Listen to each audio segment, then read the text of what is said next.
សូមគោរពនឹងជម្រាបសួរក៏ដូចជាសួស្តីទៅកាន់ពុកម៉ែបងប្អូនទាំងអស់គ្នា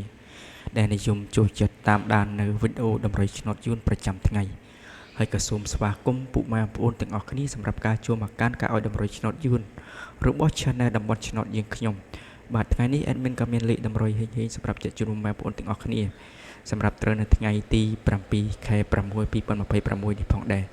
ហើយមុនឈានទៅដល់ការឲ្យតម្រុយរបស់ admin ក៏សូមចាត់ពុកម៉ែបងប្អូនទាំងអស់គ្នាចុច like និងសញ្ញាជីវនិងចុចរូបកណ្ដឹងឲ្យ admin ក្រុមតម្រុយរបស់ admin មួយផងដើម្បីមានភាពងាយស្រួលសម្រាប់ការតាមដាននៅតម្រុយរបស់ admin បានជាប្រចាំថ្ងៃហើយក៏ដូចជាជួយផ្ដល់កម្លាំងចិត្ត admin ស្វែងរកលេខនិងធ្វើតម្រុយសម្រាប់ជជពុកម៉ែបងប្អូនទាំងអស់គ្នាទស្សនានេះទៅផ្សងសំណាងលេខ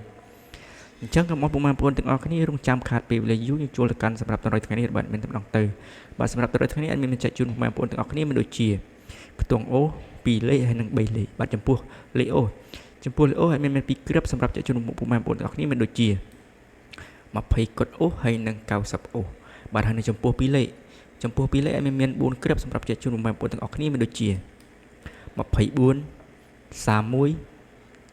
74ហើយនិង98បាទហើយនឹងចំពោះ3លេខ